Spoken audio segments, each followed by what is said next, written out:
Bueno, entremos de lleno en esto. Hoy vamos a desglosar una investigación que, la verdad, es fascinante y súper reveladora. Se trata de las consecuencias, esas consecuencias totalmente imprevistas de lo que a veces se bautiza como un plan de reconstrucción. Digo, piénsenlo un momento, a veces las políticas públicas que supuestamente están diseñadas para, no sé, ordenar la casa, terminan produciendo resultados que absolutamente nadie esperaba. Y eso es exactamente lo que los datos de este análisis nos invitan a explorar el día de hoy. Así que acompáñenme a ver esto paso a paso. Para arrancar, tenemos que plantearnos la pregunta del millón, la que desafía toda la premisa de este estudio. ¿Puede un plan de reconstrucción desarmar el tejido social? A ver, suena completamente contradictorio a primera vista, ¿cierto? Lo natural es asumir que una reconstrucción, por definición, viene a fortalecer los cimientos de un país.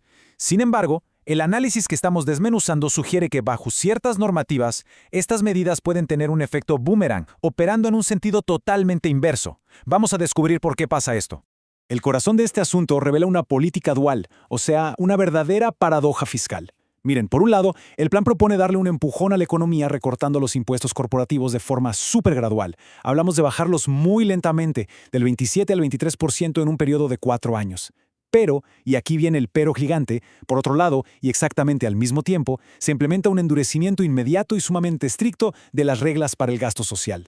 Es decir, estamos viendo un escenario de total flexibilidad, progresiva y pausada para un sector y una rigidez absoluta y rapidísima para el otro. Ahora, hablemos de cómo se ve esa famosa rigidez ya en la práctica.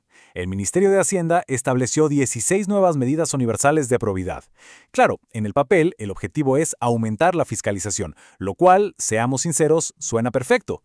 El problema salta cuando es evidente que la burocracia se convierte en un muro infranqueable. Al exigir cosas como garantías financieras obligatorias, que todo se rinde exclusivamente por vía electrónica, o reglas de antigüedad súper estrictas, pues estas normas terminan actuando como un filtro administrativo que muchísimas fundaciones pequeñas y ONGs, esas que hacen el verdadero trabajo social de base, sencillamente no tienen cómo superar.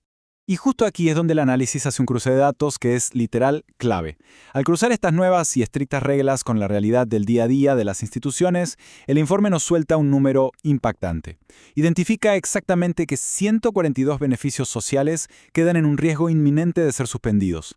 142. Lo que de verdad resulta interesante al desglosar estos 142 programas es que los datos cobran vida. Ya no estamos hablando de números aburridos en una hoja de cálculo. Ese 48% en educación significa que hay estudiantes universitarios reales a punto de perder sus becas de alimentación. Ese 12% en salud mental son iniciativas literales de prevención del suicidio juvenil que podrían desaparecer de un plumazo. Y la parte de adultos mayores, bueno, implica cerrar talleres y centros de apoyo rurales. Estos recortes, que muchas veces ni figuran en el gran debate macroeconómico, pegan directo en la línea de flotación del bienestar de comunidades enteras. Entonces, para que quede súper claro, veamos cómo funciona este efecto dominó en el mundo real. Paso 1, el gobierno saca una nueva regla administrativa, digamos exigir una tremenda boleta de garantía bancaria para soltar los fondos. Paso 2, una pequeña ONG local, por ejemplo un grupo comunitario que da talleres para prevenir el suicidio, pues resulta que no tiene el capital para cubrir esa garantía y queda automáticamente descalificada. Y paso 3, el programa social se suspende de la noche a la mañana. Es un mecanismo puramente burocrático, seguro con muy buenas intenciones de transparencia, pero con un impacto humano fulminante. Y para poner esto en perspectiva, este análisis hace un cálculo bárbaro de la magnitud de este impacto en cadena. Si se pierden esos 142 programas, los datos nos muestran a 845,000 beneficiarios directos perdiendo su apoyo. 845,000. Y si sumamos a sus familias, estamos hablando de un golpe al bienestar de unos 2,6 millones de personas. Económicamente hablando, retirar esos 338,000 millones de pesos, dinero que ya no va a circular entre transportistas locales, ferias o microempresas, genera un frenazo, una contracción económica regional que calculan hasta en 740,000 millones. Básicamente, por intentar ahorrar arriba en la cúpula, se asfixia el motor económico de la base. Todo esto nos aterriza en un hallazgo sumamente dramático sobre la desigualdad. Fíjense en esto. Históricamente costó 30 años de muchísimo esfuerzo, de subsidios y programas sociales, lograr que el índice de Gini, que es la gran regla con la que medimos la desigualdad, bajara de 52 a 43. 30 larguísimos años de progreso paso a paso.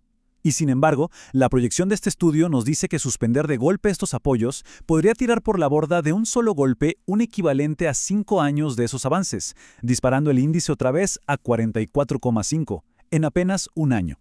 La metáfora de la rana, asimetría temporal en la política fiscal. Y esto nos lleva a una metáfora brillantísima que usa el texto para ilustrar esta simetría. Nos ayuda a entender cómo es que este doble estándar pasa casi sin que nadie rechiste. Por un lado tenemos a la rana social, que vendrían siendo las ONGs y los ciudadanos de a pie. A esta rana la tiran al agua hirviendo de un solo golpe, con recortes súbitos y reglas asfixiantes. Siente el impacto en tiempo real. Pero por otro lado está la rana corporativa, el sector empresarial. A esta le toca una reducción de impuestos súper lenta y metódica, repartida en 4 años. El agua se calienta pero tan despacito, que la rana simplemente se adormece con ese margen extra de ganancia, sin sentir en absoluto la urgencia de reaccionar, expandirse o invertir. O sea, la teoría del autor da en el clavo. El ajuste gradual neutraliza totalmente la percepción y la resistencia. Pasa que, cuando bajas los impuestos de a poquito, año con año, no hay un shock que te despierte y te haga decir, vamos a invertir a lo grande. El sector simplemente se anestesia y absorbe el beneficio. En cambio, el recorte social, repentino, cortesía de las nuevas reglas burocráticas, crea una crisis invisible pero inmediata en la base de la pirámide. Según el texto, es un diseño que inmoviliza a unos mientras golpea sin piedad a otros, dando una mera ilusión de control fiscal. Pasemos ahora a la evidencia empírica. Vamos a ver cómo esto concuerda con lo que ha pasado en el resto del mundo. El análisis repasa precedentes internacionales que aplicaron esta misma fórmula de recortes. En Estados Unidos, bajar los impuestos corporativos estancó la inversión y, vaya sorpresa, disparó la desigualdad.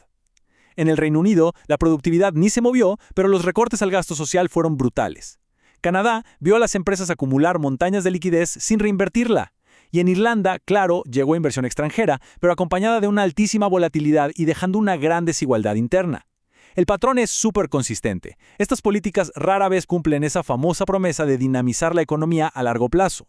Y no es solo evidencia empírica, ¿eh? El documento trae a la mesa a verdaderos pesos pesados de la economía para respaldar su punto. Tenemos a Amartya Sen, quien argumenta que una austeridad que destruye capacidades humanas simplemente no se le puede llamar progreso. Joseph Stiglitz nos recuerda que la desigualdad termina reduciendo la eficiencia de la economía misma. Danny Roderick advierte que las políticas que la gente percibe como injustas desatan movilizaciones que paralizan todo y ahuyentan la inversión. Y la CEPAL es tajante. Austeridad sin equidad neutraliza cualquier estímulo. En resumen, todos postulan lo mismo. Tratar de que tu balance financiero se vea bonito matando de hambre a los programas sociales que lo sostienen termina destruyendo el ecosistema económico entero. Para cerrar, el análisis nos deja con un corolario definitivo por parte del autor, una frase contundente que, la verdad, te deja pensando. No es construcción, es destrucción nacional. Un país se reconstruye con la gente, no contra ella. Y con esto, el análisis deja en el aire una pregunta enorme, indispensable para entender el impacto real de estas políticas fiscales.